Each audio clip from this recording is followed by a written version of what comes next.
So as you all know, our English syllabus, that is of periodic test 2, is completed and we have started the revision from the previous session. हमारा periodic second का जितना भी syllabus था वो complete हो चुका है and including the subject enrichment and activity. So और previous session से ही हमने revision start कर दिया था and in the previous session we have revised the chapter of English literature, that is a poem If We Didn't Have Birthdays. And today we are going to revise the chapter, the subject English language, and the chapter is chapter number 10, adverbs. So let's get started. First of all, let me tell you in the video when I have taught you what is adverb. So adverbs होते क्या है? Adverb को हम क्रिया विशेषण कहते हैं हिंदी में. So a word that modifies the meaning of an adjective, a verb or another adverb is called an adverb. कोई ऐसा word, कोई ऐसा शब्द जो किसी adjective, किसी verb या किसी दूसरे adverb की meaning को modify करता है, उसे हम adverb कहते हैं. मतलब जो किसी word की meaning को modify करे, किसी word की meaning को modify करे, उसे हम क्या कहेंगे? एडवर्ब कहेंगे, मतलब क्रिया विशेषण कहेंगे. For example, Manav works hard. Manav works यहाँ पे क्या है? वर्ब. वर्ब यहाँ पे क्या है? वर्क. मीन्स यहाँ पे वो काम कर रहा है और उसकी मीनिंग को क्या मॉडिफाई कर रहा है कि वो काम कैसे कर रहा है? हार्ड मीन्स कठोर मेहनत कर रहा है. Work hard. तो यहाँ पे उसकी मीनिंग को वर्ब हो गया, तो वर्ब की मीनिंग को मॉडिफाई कर रहा है यहाँ पे कि मानव जो है हार्ड वर्क करता है. Likewise, it is bitter cold today. आज थोड़ी सी ठंड है.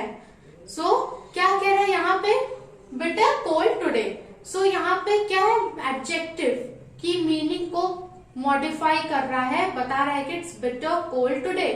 तो यहाँ पे क्या है? कोई भी ऐसा word जो किसी की meaning को, किसी verb, किसी adjective या किसी दूसरे adverb की meaning को मॉडिफाई करे, उसे हम एडवर्ब कहते हैं, उसे हम क्रिया विशेषण कहते हैं. Now let's see the kinds of adverbs. Adverbs कितने टाइप के होते हैं, कितने काइंड्स होते हैं एडवर्ब के, वो अब हम देखेंगे. So here first is adverb of time. पहला है adverb of time. So adverb of time shows when an action is done. Adverb of time ये बताता है कि जो एक्शन हुआ है वो कब हुआ है, उसका टाइम क्या है, वो उससे बताता है कि एक्शन कब हुआ है. आज हुआ है, कल हुआ है, एक किसी प्रॉपर टाइम पे हुआ है. सो वो टाइम बताता है या कोई एक्चुअल वक्त बताता है कि किस समय वो एक्शन कंप्लीट हुआ है. So let's see the example. Mister Gupta formerly lived in Delhi. Mister Gupta जो है पहले दिल्ली में रहते थे. सो ये टाइम बता रहा है एक तरह से कि ये एक्शन ऑलरेडी हो चुका है, मीन्स वो पहले दिल्ली में रहा करते थे. Likewise he went to bed late at night. वह बेड पर बहुत ही देर रात गया. वह बेड पर सोने बहुत ही लेट नाइट पे गया, मतलब देर रात में गया. तो ये वर्क एक्शन जो है ऑलरेडी हो चुका है और वो देर से गया है, तो ये टाइम बता रहा है. So this will be the adverb of time. Now the next one is adverb of place.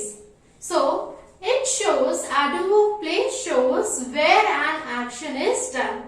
Adverb of place ये दिखाता है कि जो action हुआ है वो कहाँ पर हुआ है, उसका place क्या है, किस जगह पर हुआ है. For example, you can find such people everywhere. So एक action हो चुका है and it's saying कि आप इस तरह के लोगों को आप हर जगह ढूंढ सकते हो, हर जगह इस तरीके के लोग मिल जाएंगे. तो एवरीवेयर एक प्रॉपर प्लेस के बारे में बोल रहा है, हर जगह. So it's an example of adverb of place. Likewise come in please. अंदर आइए please.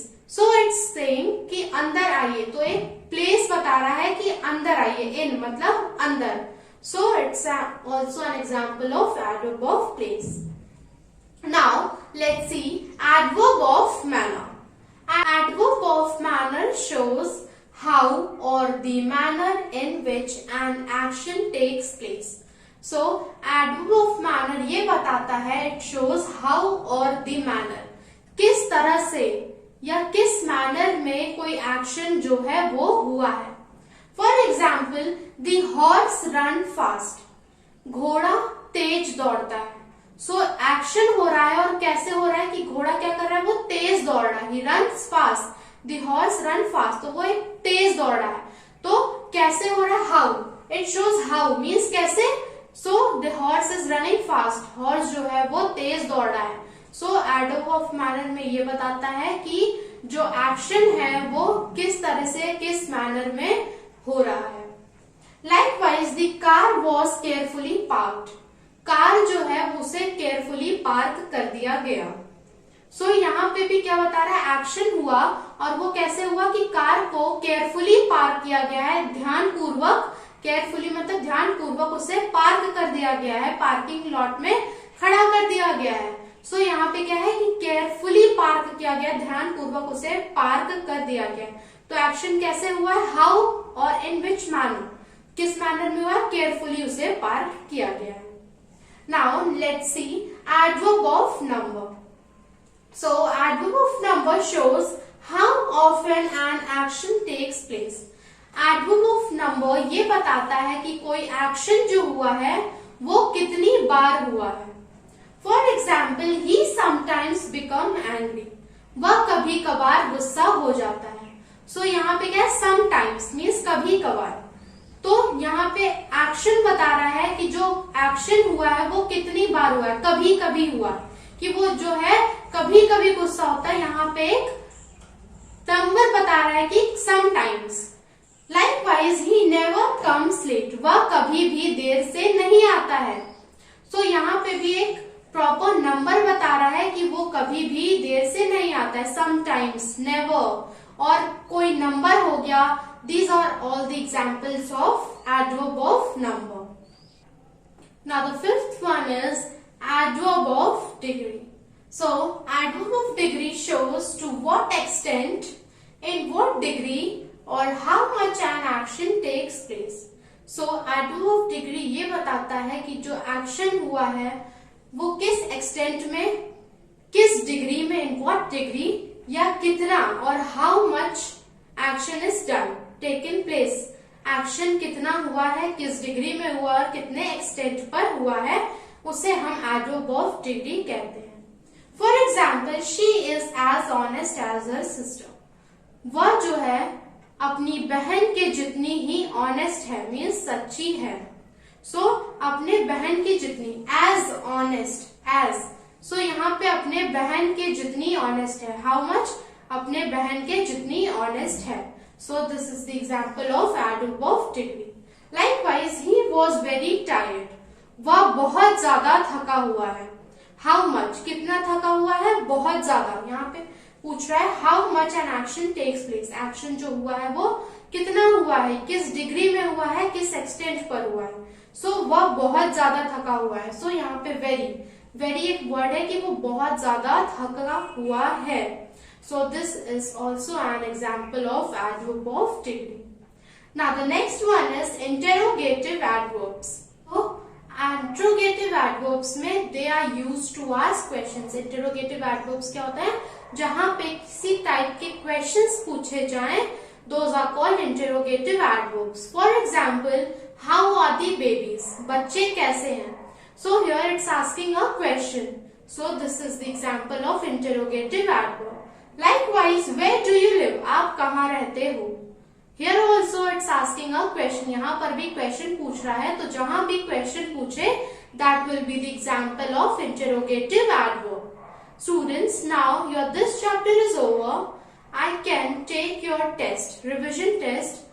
So for that you have to learn all the definitions and also you have to learn all the question answers of your English literature chapters. So now let's start revising, learning the chapters. आप chapters को learn करना शुरू कर दीजिए, definitions याद करना शुरू कर दीजिए, word meanings पढ़ना शुरू कर दीजिए, because I can take your surprise test at any day. So मैं आपका surprise test किसी भी दिन ले सकती हूँ। And your homework is that आपको इस चैप्टर में जितने भी डेफिनेशंस पढ़ाए गए हैं, you have to learn all those definitions and you also have to write that in your homework copy. Till that, thank you.